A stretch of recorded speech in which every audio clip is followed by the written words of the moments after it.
If you want to see the criminal consequences of addiction, just sit in district court for a day. A few years after taking the bench, I started noticing, in addition to the drunk driving and things having to do with alcohol, I started noticing more defendants coming into my court with possession of heroin paraphernalia, or illegally obtained prescription drugs, opioids. Some were caught with syringes in their arms, asleep in parking lots, stealing to support their habits, etc. I started asking them questions like, when was the last time you used heroin? I was surprised that most were honest. They were strung out and they were desperate. And instead of seeing, and these were difficult situations for me too. I had to make decisions on bond, and it was a very difficult thing for judges dealing with. Instead of seeing these difficult situations a couple times a month, I was seeing them a couple times a week. It was clear that there was something going on. You see, during the 2000s, most people who became addicted to heroin started by using prescription pills. Big Pharma aggressively marketed opioids to doctors, falsely claiming that they weren't addictive. But they were. And when doctors refused to refill the prescriptions, people turned to street pills and heroin. Ultimately heroin because it was cheaper and gave a better high. At the same time, drug cartels in Mexico teamed up with narco-terrorists in Afghanistan to ramp up production of heroin and flood the US with cheap heroin. The result, misery and death, specifically overdoses. The CDC estimates that over 107,000 people died nationwide of drug overdose in the 12-month period ending in November of 2021.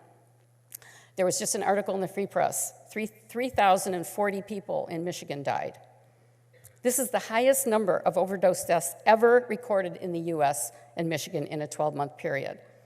Now, 1 in 3 families are affected by addiction.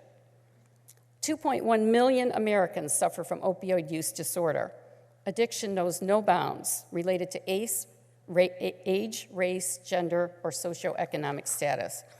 Drug overdose is now the leading cause of accidental death among Americans under the age of 60, surpassing auto accidents and gun violence. There's more disturbing news. In 2020, overdose deaths among adolescents nearly doubled. They rose another 20% in the first 6 months of 2021.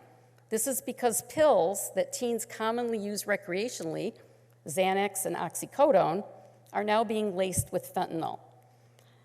And fentanyl is a very potent synthetic opioid. For more information on counterfeit pills, visit the DEA's One Pill Can Kill website. As you might imagine, COVID made everything connected with addiction worse. Relapses and overdose deaths went up at the same time treatment facilities were shutting down. Here's a chart that shows overdose deaths over time. And it's not current, it doesn't show the latest figure, but that number has gone up even more.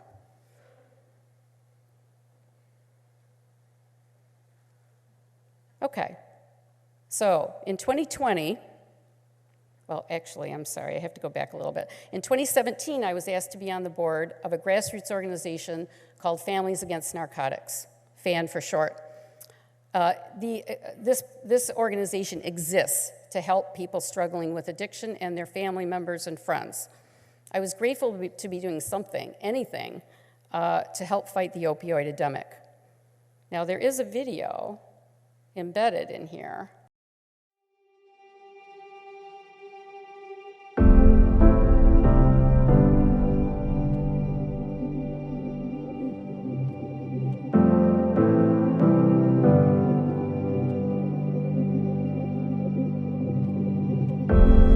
Families Against Narcotics, where individuals and families come together to educate and support each other while learning about substance use disorder, recovery, and related issues through guest speakers and community resources. Families Against Narcotics continues to expand our reach across Michigan. What started as a single support group meeting in the basement of a church in Fraser has now grown to more than 20 chapters statewide. FAN offers numerous support services for people who are struggling with or are affected by addiction, and all of them are provided completely free of charge. These include Hope Not Handcuffs, which, in collaboration with law enforcement and the assistance of volunteer angels, has helped thousands get the compassionate support and help they need and deserve. The Come Back Quick Response Team Initiative, which visits people who have survived an overdose and brings help and support directly to their doorstep. And Stronger Together, a friends and family support program that can transform a life of despair to a life of hope and purpose. Our coaching programs, which include peer and family coaches and our online Coaching Corner sessions, help people affected by addiction navigate their way through recovery. Meanwhile, we continue to educate the public through naloxone training, which provides free naloxone kits to individuals and groups and teaches them the proper way to administer this life-saving medication that can reverse an opioid overdose.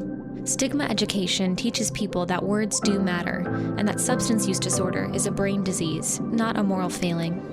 And our school outreach initiative raises awareness among students and educates them by sharing real-life stories of addiction and recovery. Please know that you are not alone. We care about you and believe that compassion is greater than stigma. So if you need to talk with someone, and if you have any questions, feel free to ask a fan staff member. We are here to support and help you.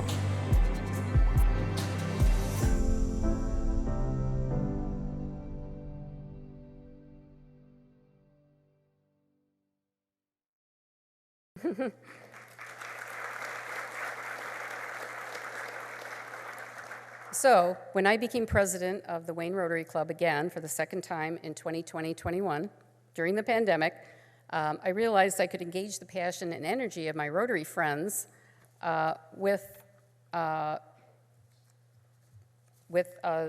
good work that FAN does in fighting addiction.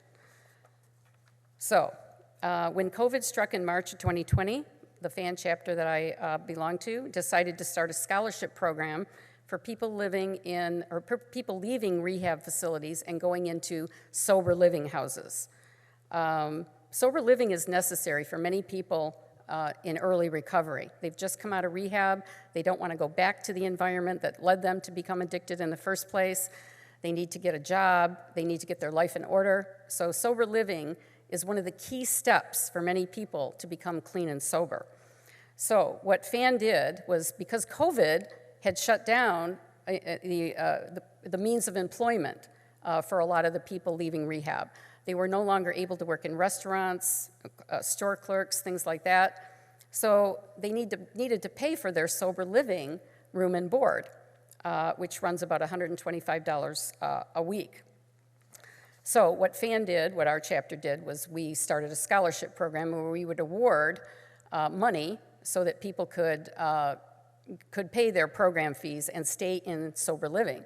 Alternatives to that would be having to go back to where they came from, possible relapse, overdose, etc.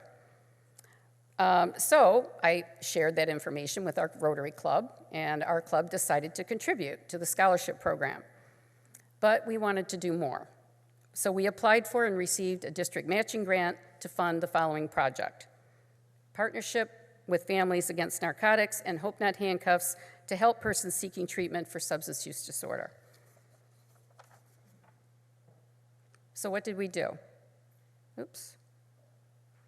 Okay, so we loaded 200 string backpacks with the logo Rotary Cares on the front with personal care items. And District Governor Noel Jackson provided us with the backpacks free of charge. We stuffed them with personal care items, toothpaste, deodorant, shampoo, things like that. The backpacks were distributed to FAN for distribution to Hope Not Handcuff bins at participating police departments. And it's nice that I came after the police officer talking about how to connect with the community. Hope Not Handcuffs is a wonderful way for the police to connect with the community. We saw it in our own community in Wayne. Other of the backpacks went to recovery homes and residential treatment facilities.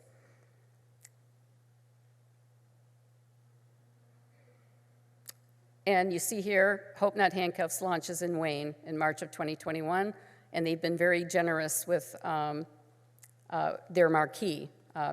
They put several notices about Rotary and about Hope Not Handcuffs and people seeking treatment. We have one of the most active Hope Not Handcuffs police stations in the whole area. So it's been very successful. Okay, so this is Wayne Rotarians stuffing backpacks at the court. We also provided New Horizons Recovery Home that had a location in Wayne with clothing, shoes, and specific care items for people that needed them. We also provided funds for program fees for a person who was disabled, had not received his disability yet, and was in danger of being evicted and being homeless. Let's see. We placed flyers in the backpacks that describe our club and also resources in the community. So one side was about FAN, and the other side was about Rotary. So I do believe, I have some of those flyers that I'll put at our table that we have out in the anteroom there. Assembling backpacks again during COVID. We stuffed 200 of them, and we were able to distribute all of them.